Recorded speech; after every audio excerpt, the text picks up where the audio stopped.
A motion to end the Nebraska legislature's special session was filed just about as soon as it started. KNEB.TV News starts right now. From your trusted source for news in western Nebraska and eastern Wyoming, this is KNEB.TV News. Presented by Platte Valley Companies, premier provider of financial services. Hello, I'm Ryan Murphy. This is KNEB.TV News powered by Platte Valley Companies. Thanks for joining me. In our top story, what may have been anticipated to be a typical half day of bill introduction for the second day of the legislature's special session ended up with some political gymnastics. Early Friday, Omaha Senator Justin Wayne filed a priority motion to adjourn sine die and end the session. Speaker John Arch of La Vista spoke against the motion, saying now is the time to address the issues that really can't wait for next year. The governor cannot pass legislation. So it is now our work that we have to do. Citizens are watching. I don't know about you, but I know in my district there is a lot of interest with what's happening here in this session. Citizens are watching, and well, they should. Now we have the hard work to do. Only we can address this issue that's forcing people out of their homes, preventing others from buying a first home, forcing increases in rent and all the other negative impact on everyone in the state. The motion failed with only Wayne and 3 other lawmakers voting in favor and 34 against. Meanwhile, LB1, the main bill containing Governor Pillen's proposal to reduce property taxes, was referred to the Government, Military, and Veterans Affairs Committee, prompting Revenue Committee Chair Luann Linehan of Elkhorn to file a motion to re-reference the measure to her committee. If and when LB1 gets to the floor, it will face a filibuster at each stage of debate, as Senators Daniel Conrad of Lincoln and Michaela Cavanaugh of Omaha have filed a series of motions and floor amendments meant to derail the bill. At the end of Friday morning, Arch told lawmakers to expect a full week of committee hearings this week, with one more half day for introduction of new legislation. Well, the Scottsbluff man who was arrested on an arson charge after back-to-back nights of house fires at his West Overland home has been sentenced. Skylar Nelson had been facing a Class 3 felony of second-degree arson after firefighters had consecutive nights for a blaze at Nelson's home. However, earlier this month, amended charges were filed where Nelson pleaded no contest to a Class 3 misdemeanor of disturbing the peace and a Class 4 misdemeanor of violating open burning ban. Judge James Warden sentenced Skylar Nelson to 60 days in jail and a $10 fine. And a 32-year-old Minutair man accused of setting fires on the side of the new VA building and causing more than $12,000 in damage back in February has struck a plea deal to avoid standing trial. Court records say Dario Olivas manually shut off the power to the building as he reportedly set fires in the alleyway. Security video caught Olivas on film standing in front of the VA clinic electrical box. Staff says that with the power off, thousands of dollars worth of medication was destroyed because it did not stay refrigerated via the power outage. Earlier this month in district court, he pleaded no contest to a charge of attempted criminal mischief, more than $5,000, a Class 1 misdemeanor. He'll be back in court on September 5th for sentencing. We'll have more news right after this. Looking for free instead of fees? Platte Valley Bank can help you keep your finances moving forward with no ATM fees. Whether you're headed to the lake, the mountains, or just to the grocery store, you can enjoy the freedom of free ATM access anywhere, anytime. Platte Valley Bank. You belong here.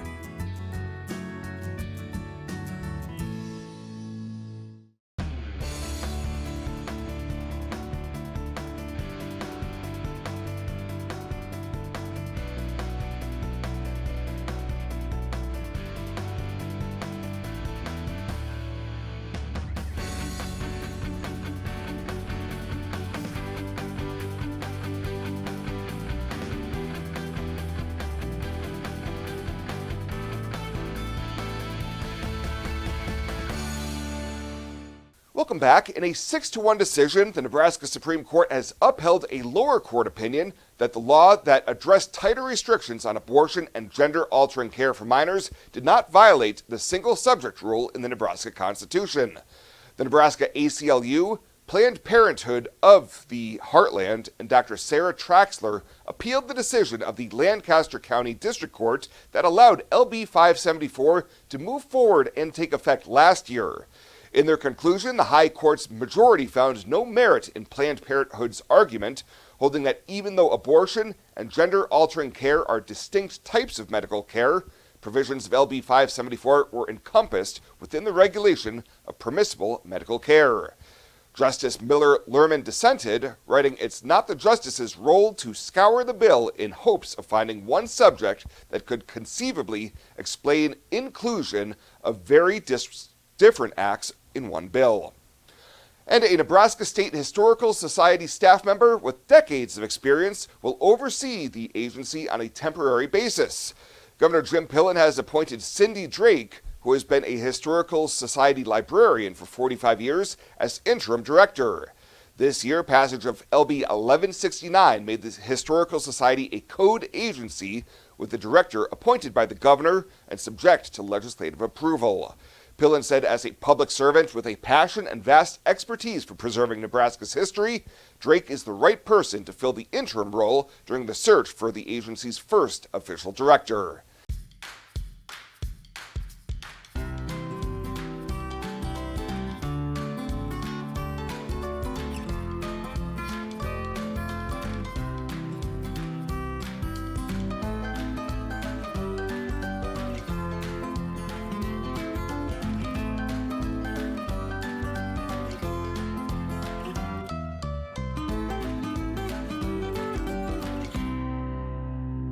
I imagined retirement in a place where we could enjoy our golden years, where adventure and friendship are the only items on the schedule. The Garden Homes at Northfield gives us the luxury we planned for and peace of mind when it comes to convenience, safety, and comfort. We never have to stop and think about the day-to-day upkeep. We love to explore abroad, but most importantly in our backyard. So much to do, so much to see. Here at Northfield, we get the protection of life care, incredible tax benefits, and secured rates for aging services. It's peaceful, knowing that if our needs change, we'll be taken care of. And most importantly, that our kids will never have to make any tough decisions. There never seemed to be enough time to do all the things we wanted. Now we get to focus our energy on enjoying what this community has to offer. At the Garden Homes, life is ours again. A place we had dreamed about. A chance to focus on us. This is KNEB.TV weather from the KNEB Storm Center, your trusted source for weather. Well, we have pretty good looking weather conditions out there tonight. Temperature's going to fall down into the 70s, a very hot day today. And we've got more of that coming tomorrow as well. And in fact, for the next several days. Take a look at southeastern portions of Nebraska. That's where we see the heat sitting, as we have excessive heat watches, heat advisories, excessive heat warnings out for that entire area. As we get here, red flag-wise, we do have red flag warnings up for high fire danger in eastern portions of Wyoming. Yesterday, we hit 98. Our morning low was 61 degrees. So very hot conditions yesterday, and we expect more of the same coming up today. As we take a look at precip-wise, still running well below normal for the month. About 2/3 of an inch below normal for the month, and almost 2.5 now short for the year. As we take a look at temperatures, we've been in a stretch of above normal days that'll end the rest of the month that way, and precip going to likely stay dry through the rest of the month as well. And our precip chance is pretty low. During the day Friday, we might see some activity. That's really our next best chance of getting any rain. Winds are going to stay in the light to moderate category at best over the next 7 days as well. As we look across the region, you can see the severe weather threat is off to our north and east today. Areas like Valentine up through Yankton, South Dakota, and points northward, that's where we have the severe weather threat today. Tomorrow, that pushes a little further to the east and gets a little lighter. And then as we go into the day on Wednesday, it really pushes off to the east into eastern Nebraska and portions of South Dakota. Right now, temperatures in the upper 90s to near 100 degrees, and winds that are light for the most part. We got a few wind gusts out there 20 mile an hour or so. That's really about it. Your out the door forecast tomorrow, probably going to be our hottest day of the week, at least currently scheduled. We'll start near 70 by 8 o'clock. We'll be in the near 100 degree range by lunchtime and over 100 in the afternoon. You can see a few thunderstorms off to our east tonight. That's it. Quiet weather conditions otherwise through the night tonight into the day tomorrow. This is in motion, so not really any clouds out there to be concerned about. And as we take a look at the day Wednesday, we again see dry conditions and lots of sun. Hardly any clouds even to filter through that sun. It just remains downright warm. Low temperatures tonight, 50s. Highs tomorrow are going to be mostly in the low 100s. Looks like all of western Nebraska going to be baking at 100 or better. And our precip going to be very minimal, if any. Maybe an isolated storm early in central and eastern Nebraska. Partly cloudy tonight and a low of 59. Tomorrow, sunny near record highs, near 103 degrees. We'll, quote, cool off to 97 on Wednesday. That's probably our coolest day of the week. We'll stay in the upper 90s to near 100 really for the next 7 days. And our best chance of seeing any precip, if at all, is going to happen on Friday. Pet waste and water don't mix. Animal waste decomposes in water, releasing nutrients, which deplete the oxygen fish and other life need to survive and encourage harmful algae growth. Animal waste also has disease-carrying bacteria, making contaminated water unusable. It's easy to prevent pet waste pollution. Simply pick up your pet's waste and dispose of it in a trash can, and avoid letting your pets defecate within 200 feet of our community's waterways. Tri-City Stormwater reminds you it's our water, our responsibility.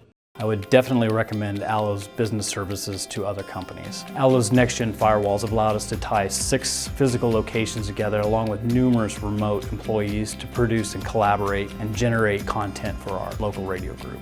It is very important for Nebraska Rural Radio Association to have the best in internet and phone service. We rely upon that every single day. Allo provided me with a solution that fit our needs. They have a quality product, great technical support, and a local presence in their community.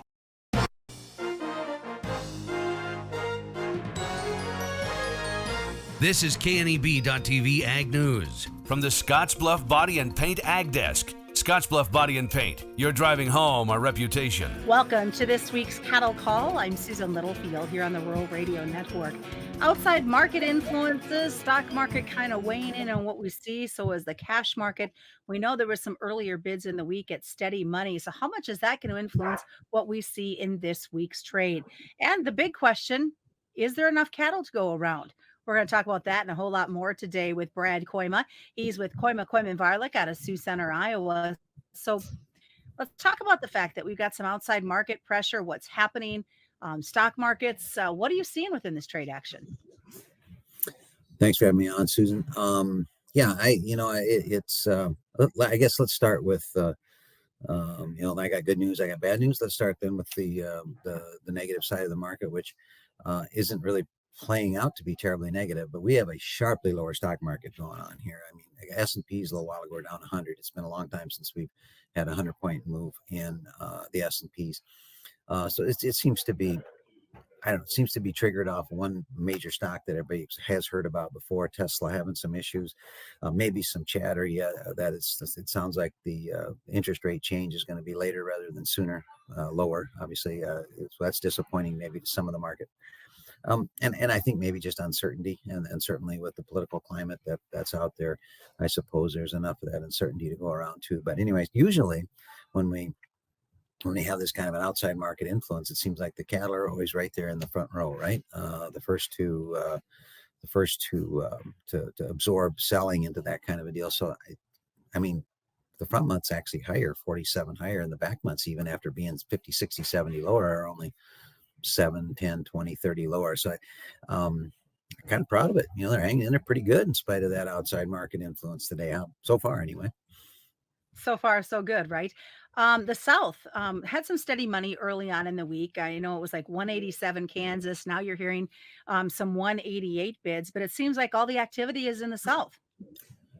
Absolutely. So far, anyway, this week it is. It's only Wednesday. Not unusual for us to wait till Thursday, Friday. And typically, Susan, the longer we wait, often the better it is. Mhm. That is the case when you have leverage. You and I have talked about that, but it's everything. I mean, the difference between leverage and not having it, and while it's a very fine line, it's a very, very important line. So, as we continue to travel through the north here with a lack of supply, um, and which, well, so last week we were 8 over, right? The week before we were 10 over. The week before that we were 12 over the south. So I mean, could there be some narrowing of that spread? I mean, freight is obviously, you can haul cattle, and they're doing that by the thousands, by the way, hauling cattle out of the south and killing them in the north. But I was encouraged, actually, like this morning when I talked around in the south. My impression was you could kind of get fully steady 188 from several different sources, and that was getting passed. So they're a little more emboldened here this week, finally, to ask for a little more. Last week the north was either no trade, or it was a little bit of light trade at 97 and 8 early, and then if you had a trade last Friday, I suppose it was closer to 96. A lot of us passed that. Thinking that there was no reason we had to take less money when we don't have a very big show list. And by the way, we don't have a very big show list this week either. And the cattle that are on it are not very big. Just to say I've heard any stories of big steers, like sometimes I do this time of the year, during fair time. They're not out there. So a little bit of heat stress coming here again. We certainly had a little heat stress in our part of the world last weekend as well. So slowing some of these record gains down, maybe just a little bit. So I think cash will be fully steady in the north too. I think asking prices will hang in that 198 area. And I think as long as we hang tough, we'll be okay by Friday to get a really good shot at that again. Do you think that's when the north is going to push their cattle? Will be on a Friday trade? It feels to me like it's so quiet so far. Unless something breaks loose tomorrow, but my guess would be a late Friday trade, and that's usually when the Packers trying to fight it as long as he can, and then finally has to give up and come our way. So the other big issue here right now, the other negative side of the market, if you want to call it that, I'm not sure I do, would be the chatter about kill cuts, Susan. So I was going to ask you about that. Not enough cattle to go around. I mean, we kind of had that idea, 8-9 months ago, and here we sit. I like the way you're thinking. The comment about there isn't enough to go around. Yeah, that's my sarcastic, smart aleck answer to people like, oh gosh, I heard a major's going to only kill 32 hours next week, or did only 32 hours this week. And not just majors. There's been some of the regionals that have taken Fridays off here the last 2 weeks. And so while I don't want to discount it, and while I don't want to, completely laugh it off, I mean, this is a function of not enough supply, and particularly a regional imbalance in supply, meaning that the numbers are extremely tight here in the north. And so these packers that are in this neck of the woods are particularly stressed out in terms of being able to procure cattle. So some of this is natural. Now, if we do have a sustained over a long period of kill cuts like this, yeah, it will make a difference. Not today, not tomorrow. In fact, as nice and current as we are now, it would take a while, but we need to pay attention to that. Harken back to last year when they slowed the kill up during August and September. And then we had the bearish October cattle and feed report where they found all those placements, which, by the way, where are they? To my knowledge, they've never showed up. They must be elephants by now if they're still on feed. And then we had that big break. Remember that $50 break in the feeder cattle, $18, $20 break on the live cattle. So, when the market's at this kind of a level, there's always something lurking in the background, guys. So, use your head. This is a great time to be thinking about option strategies and stuff like that. Leave your top side open, in my opinion, but let's use our head, and let's stay current. That's the deal. Keep selling cattle into this deal, and I think we can keep our leverage longer than people expect. How much factors do you see? I mean, the weather models, as you and I talk, are fighting amongst themselves. But we're hearing temperature ranges from 90 up to 115 degrees the farther south you go, but still some hundreds in areas of Kansas and Nebraska. Not good for those feedlots. Well, to me, it's yeah. I talked about this with another analyst this morning, and one that's been around a long time. And he's out of the South. Um, there is, he asked me, he said, do you think that might make guys easy sellers? That they want to sell the cattle, get them dead before the heat. And I said, that sounds good, but like in my neck of the woods, you can sell cattle today and they probably aren't going to die for 2 or 3 weeks. So really that is a non-event. It's not a factor because we got to feed them through it. So ultimately, I'm anxious to see the weights tomorrow because that would be reflective of the first heat spell we had. I would actually have a tendency to think it's probably friendly because it's going to slow down this. I think the reason the weights are big isn't because we're fighting the market. I think the conditions and the grow has been so good because the weather's been so mild all the way back to March. Okay.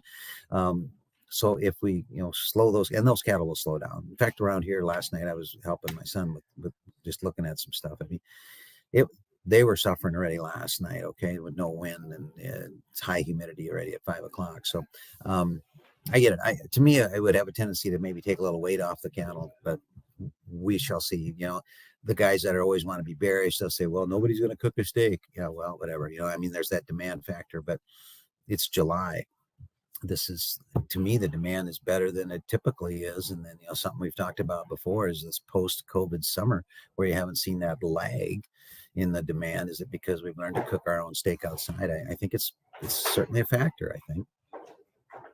Well, one final question for you. Are the feeders kind of feeling the pain of this corn market? In terms of, I'm not sure if I understand your question, but I guess just because of the prices. Obviously this corn market's just been fluctuating, and we see some decent movement on the corn, and then obviously a drop in the feeders. The feeder cattle futures, very much so. I've been watching the videos all week, and the actual cash trade on these feeder cattle haven't backed up much at all. But certainly the feeder cattle futures have had a setback, and I don't think they break very far. I don't know that anybody listening to the broadcast is going to start to panic that corn's too high, even though it just rallied 20 cents.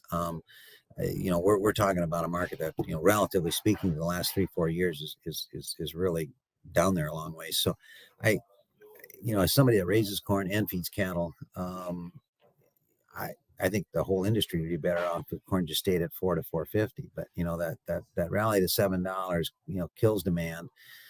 It is an interesting nuance though, because just talking general in commodities, not to get down a rabbit hole here, but there is some political thought here that you might see an increase in demand for some of our stuff, whether you're talking about cattle or corn or maybe pork, for some of our export partners who are gauging the polls and wondering who, guessing who's going to get elected, and then guessing then what that would mean to their trade status, after January 1. So I think demand, actually domestic demand and foreign demand, I think is actually going to stay pretty salty here for a little while just because of that. What's the best way for folks to get a hold of you? The phone number is 712-722-0023, or hit us up on kkvtrading.com. All right. Thanks, Brad, for joining us. A quick reminder, our commodity futures and options do involve a substantial risk of loss, not suitable to all investors. And that's been this week's Cattle Call on the Rural Radio Network.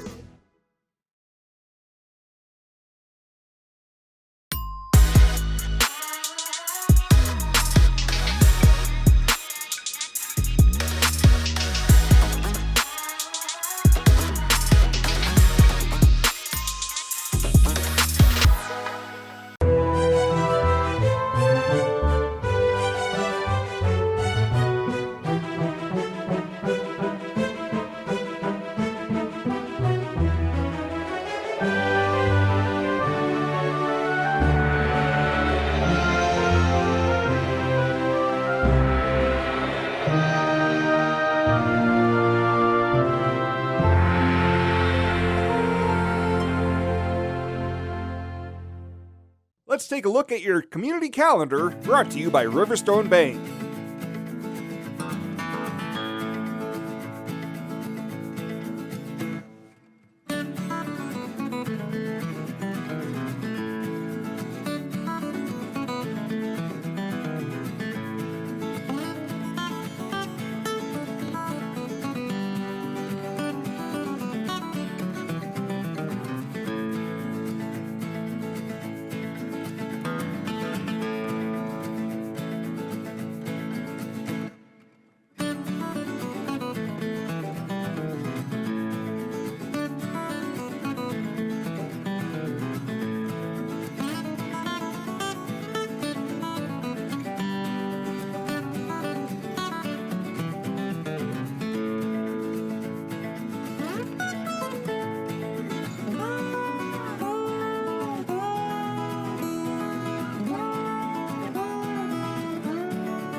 The community calendar is brought to you by Riverstone Bank. We're local and we love our community. Fly United Airlines, operated by SkyWest with Western Nebraska Regional Airport. United is dedicated to going the extra mile for you with daily flights to and from Denver, along with a commitment to excellent service. Reserve your flight today, and remember, United miles can be earned and redeemed with your flights. While at the airport, stop and enjoy authentic Italian food at Roma Italian Restaurant. Plus, Hertz Thrifty Car Rental is there for your car rental needs. Make life easier, relax, and get on board with Western Nebraska Regional Airport.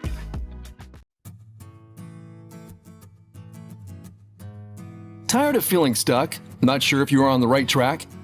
Platte Valley Bank can help keep your finances moving forward with checking account options to fit your lifestyle and an online account chooser to make finding the right account easy. Control your financial future with helpful budgeting tools and automatic savings plans. Now is the time to enjoy the ride with Platte Valley Bank. You belong here. And finally tonight, the 137th Scottsbluff County Fair kicked off Saturday with a parade in downtown Mitchell. There's lots for folks to see and do at this year's fair, including 4-H showings, FFA Chore Time Relay on Tuesday night, the Outlaw Truck and Tractor Pull on Wednesday, Arena Cross on Thursday, and the Jared Neiman Concert on Friday. Fair manager Lana Hubbard says they tried to keep ticket prices affordable to allow the whole family to attend the concert. Our ticket price will be $25 for early, and then at the gate they'll be $30.